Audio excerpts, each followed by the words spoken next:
jemaah muslimin dan teristimewa warga masyarakat.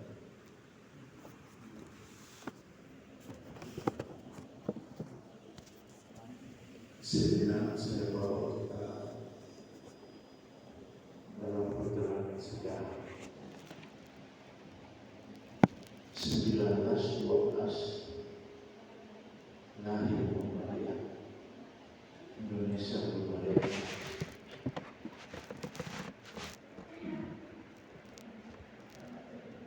Hari ini 2023, jadi umurnya sudah Muhammadiyah 111 tahun.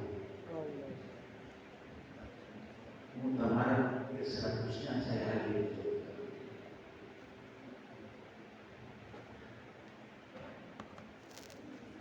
NU 1923, selisih 11 tahun.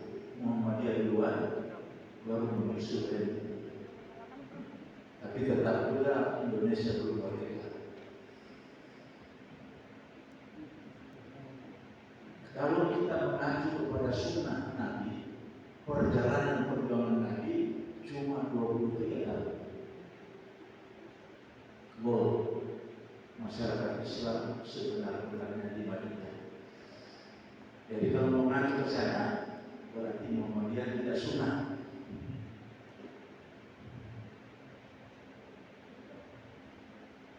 Kalau sunnah harus 23 tahun.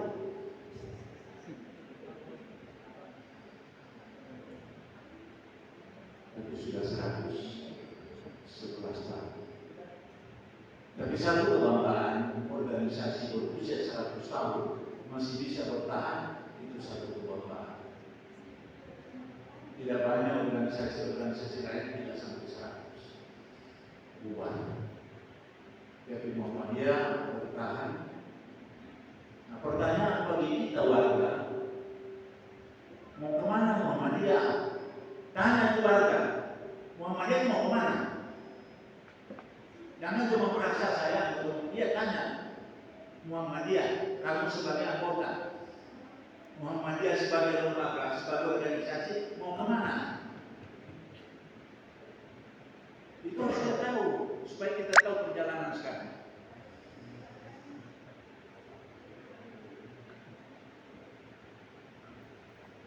Indonesia diproklamirkan 45, mau kemana? Dijelaskan dalam mukadimah Undang-Undang Dasar.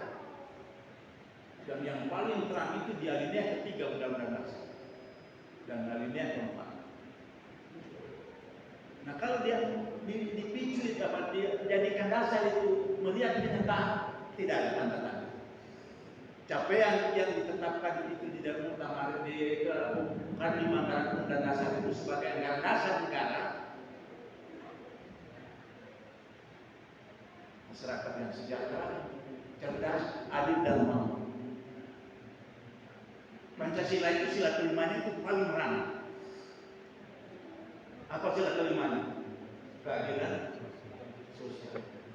Sila yang paling merana di Pancasila itu hari ini sudah sila kelima itu. Nah, mari kita lihat dulu Muhammadiyah. Sejak dia berdiri itu mau kemana?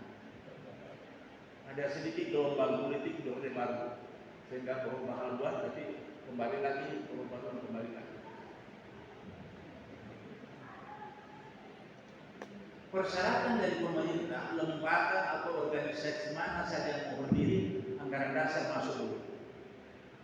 Tidak ada anggaran dasar tidak bisa. Itu sudah syarat mutlak. Mau berdiri Muhammadiyah, mana anggaran dasar? Itu jangan cuma negara yang minta. Setiap kita warga Muhammadiyah tahu itu anggaran dasar. Disitulah jawabannya mau kemana. Nah, kita fakta. Berapa PND selesai? Tahu anggaran dasar?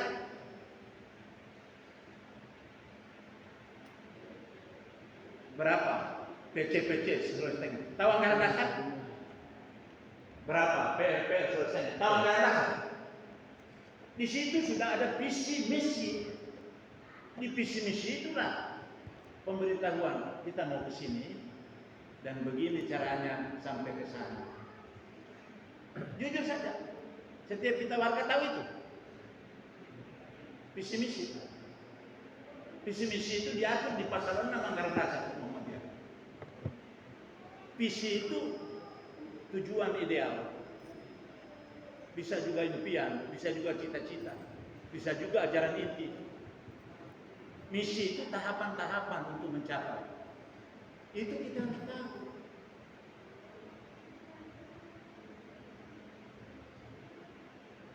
Udah kata saya coba kita, apa visinya Muhammadiyah? Dan apa saja misinya? Nah, mari kita lihat fakta. Visi jelas. Visi itu istilahnya hampir-hampir saya katakan utopis. Dia berada di dunia cita. Untuk dibumikan tidak segampang membalik tangan.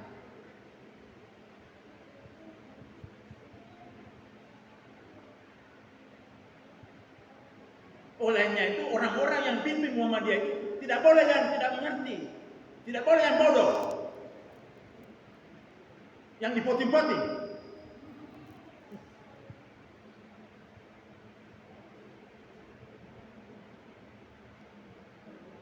So, kenapa?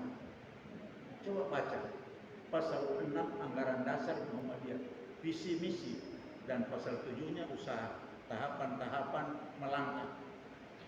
Apa kata visinya kita? Terwujudnya masyarakat Islam yang sebenar-benarnya.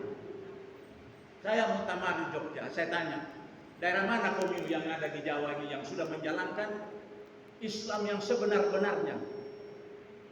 PMD mana? Pimpinan cabang mana? Pimpinan rantai mana? Tidak ada menjawab. Teman-teman yang profesor dokter dan pimpinan wilayah. Saya dengan bahasa saya.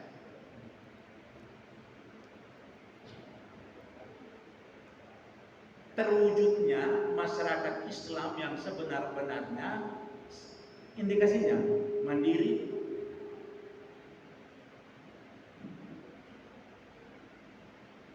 kedua sejahtera, ketiga cerdas. Mandiri ya sudah kita tahu. Memang bangga organisasi yang namanya Muhammadiyah tidak menggantungkan biaya-biayanya kepada organisasi lain atau proposal untuk baru mandiri, tidak menggantungkan, mampu mengatur organisasinya dengan biaya sendiri, dengan kekuatan sendiri, dengan pikiran sendiri. Tapi coba naik ke bawah. Sejahtera, letakkan sih. Sejahtera itu diukur dari indeks indeks taraf hidup. Pendidikan memadai, ekonomi cukup, dan penguasaan hipotek lumayan. Nah, seperti itu.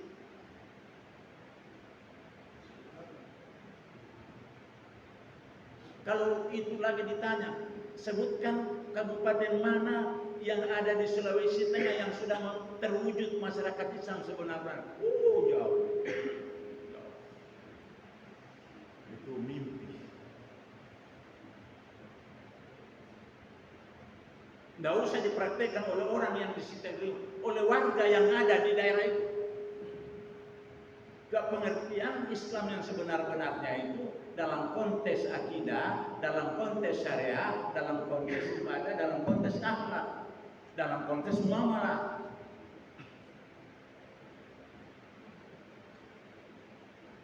Tidak main-main. Dan akidahnya itu harus diukur dengan TBC, tidak boleh ada tahyul, tidak boleh ada bid'ah, tidak boleh ada hurafah. Mari kita cek satu-satu.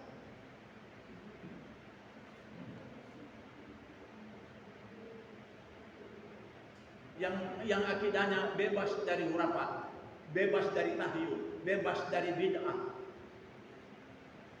Kita voting satu-satu atau kita buat aklamasi. Coba tolong angkat tangan yang bersih akidahnya dari TBC. Terus setengah mati.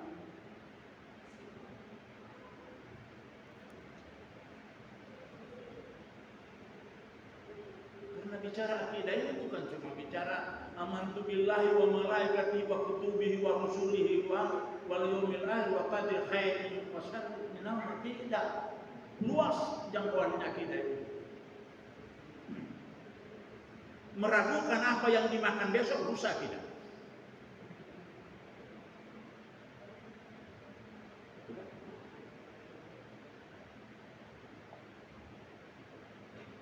Cemas kita apa yang dimakan besok, akidah rusak.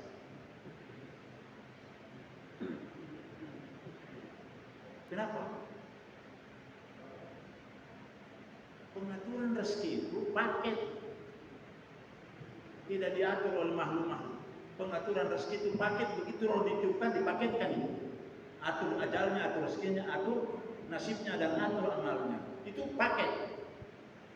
Jadi kalau persoalan rezeki jangan terganggu oleh makhluk-makhluk atau lingkungan-lingkungan. Kenapa? Otonomi sepenuhnya di sana. Dan itu rahasianya, kalau Tuhan sudah cabut itu batasan rezeki, berarti kau tidak lama lagi mati.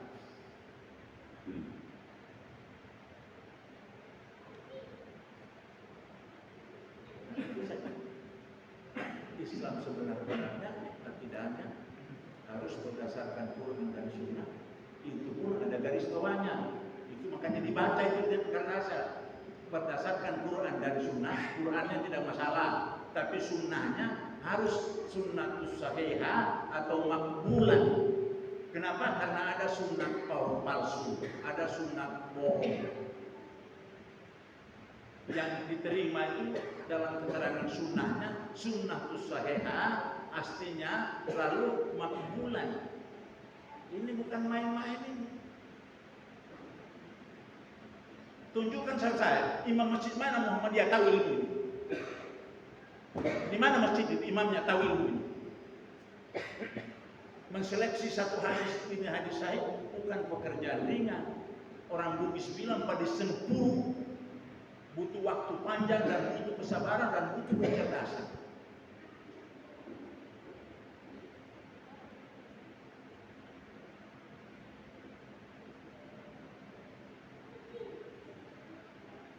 Itu persoalan akidah. Kerja pertama kita di sana, bersihkan akidahmu, jangan tak campur dengan tahlil. Tahlil itu artinya cerita hayal, mitos-mitos. Kemudian rapat mempercayai isyarat-isyarat guru. Di tengah malam berbunyi burung hantu, berarti tanda besok mau kebakaran. Rusak sudah kita. Bid'ah yang tidak diberi contoh, diberikan keterangan dalam syariat. Itu sudah kerja para kita. Harus ahlinya di sini. Harus yang berkompetensi membidangi